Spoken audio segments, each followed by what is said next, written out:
Bonjour et bienvenue sur Automobile Propre pour un essai autoroutier du nouveau Kia Niro IV 100% électrique.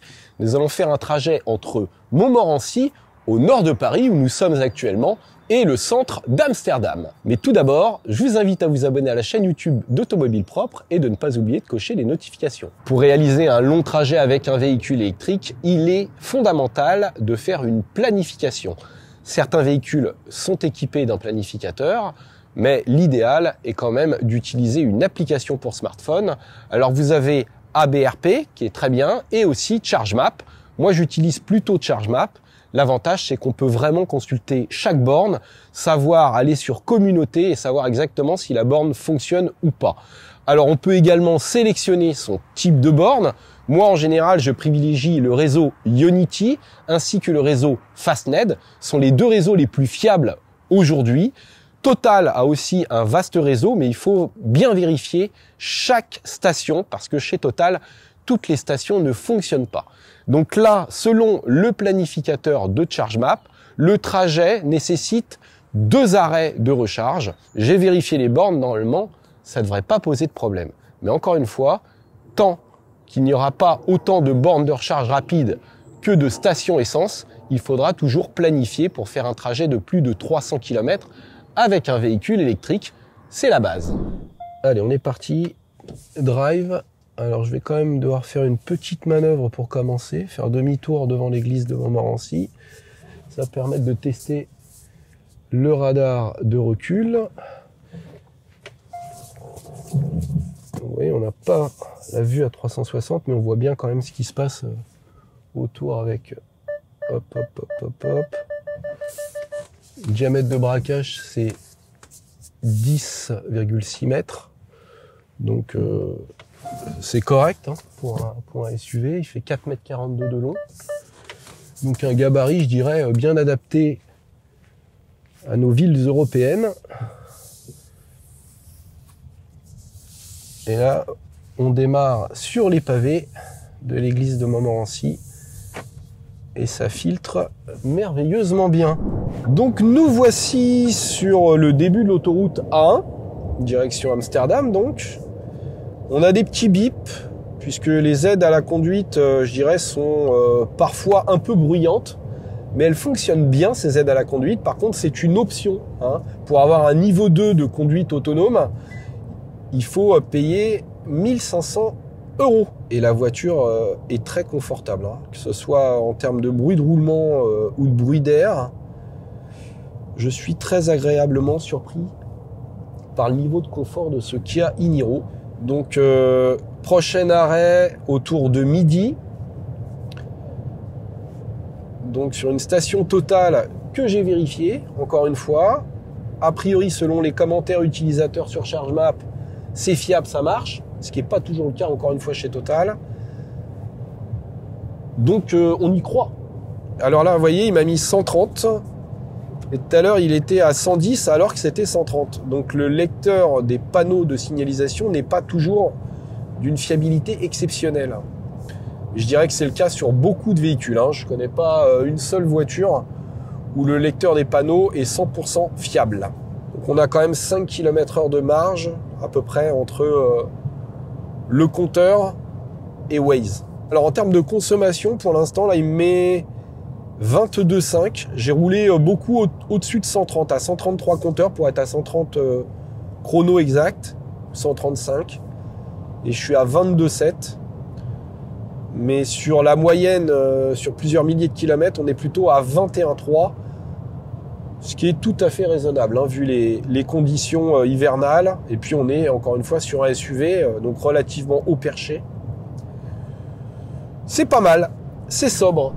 Et nous voici au premier arrêt superchargeur, si on veut. Hein, c'est des stations Total, grosse station Total, très récente. Il faut espérer qu'elle fonctionne. On a déjà une Mercedes et une BMW. Alors, la borne de recharge se fait vers l'avant sur le Kia e-Niro. Donc, je vais me mettre ici. Hop, il n'y a personne, c'est vert, 150 kW. Ça devrait suffire. Voilà, on va faire attention avec le bip. Ça, c'est bien d'avoir un radar avant. On va se brancher là. Elle prend 72 kW de puissance maxi, cette Kia Niro. On va voir ce que ça donne. Donc là, on charge à 42 kW de puissance, sachant qu'on est à 38%. Donc c'est moyen, hein, mais on va aller manger. Hein. On va en profiter pour prendre un petit bout. On a quand même perdu au moins 10 minutes pour trouver la bonne borne. Donc ça serait vraiment bien que Total ils fiabilisent leur réseau. Parce qu'ils ont des belles bornes là, mais ça marche pas aussi bien que chez Ionity. Elle est à table. Donc là, vous voyez, on mange.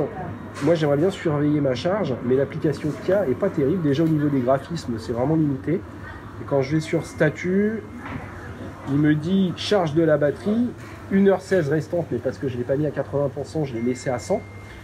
Et je n'arrive pas à savoir à quelle vitesse je charge. Et ça, c'est quand même dommage. Donc, on a des infos, mais c'est quand même beaucoup moins bien qu'une application Tesla, par exemple, qui fait toujours référence. Nous voici arrivés en Belgique. Et là, on va faire des économies d'énergie parce que c'est 120 km/h la limitation de vitesse. L'état de la route est très bon. C'est éclairé, hein, les autoroutes belges. Et normalement, on ne devrait pas avoir de péage. Donc, c'est bien le nord. Et nous voici au nord de Bruxelles, à une station Fastned. Alors, gros avantage des stations Fastned, c'est que, ça marche très bien, c'est fiable, et on peut utiliser sa carte bleue. En revanche, la carte Kia et la carte ChargeMap ne sont pas passées sur ces bornes, ce qui n'est pas normal. C'est pas grave, on a pu se brancher avec la carte bleue. Petit bémol, on n'a pas de quoi se restaurer, il n'y a pas non plus de toilettes. Vous voyez, on est juste avec les camionneurs, là, donc c'est un peu glauque, puis il y a beaucoup de bruit, mais ça marche bien, et ça, c'est l'essentiel. Donc, il nous reste 186 km à parcourir pour arriver à Amsterdam. Une charge à 80% suffira largement. Il nous restera même un peu de marge à l'arrivée. Et on en est où là? Ce qu'il y a de bien avec ces bornes, vous voyez, c'est qu'on peut vérifier que je charge à... donc, il nous reste 34 minutes jusqu'à 80%. Et je charge à 55,8 kWh. Donc c'est pas énorme, hein, vous voyez, c'est un peu le problème de la Niro, elle charge pas trop vite, mais l'avantage c'est qu'elle va préserver sa batterie. Parce que plus on va charger une batterie rapidement, plus elle va s'user dans le temps. Et les Coréens, comme les constructeurs chinois d'ailleurs, ont tendance à limiter les charges maxi. En revanche, les courbes de recharge sont assez constantes. Maintenant, voilà, on aura quand même fait un arrêt de quasiment 1 heure chez Total. Et ici, 40 minutes, donc on va avoir 1h40 d'arrêt. Bon, on a mangé. Donc ça c'est bien, on n'a pas perdu de temps. Mais c'est vrai que c'est plus long qu'avec un véhicule thermique. On est obligé de s'arrêter davantage. Maintenant, si on est avec des enfants pour partir en vacances, c'est pas gênant.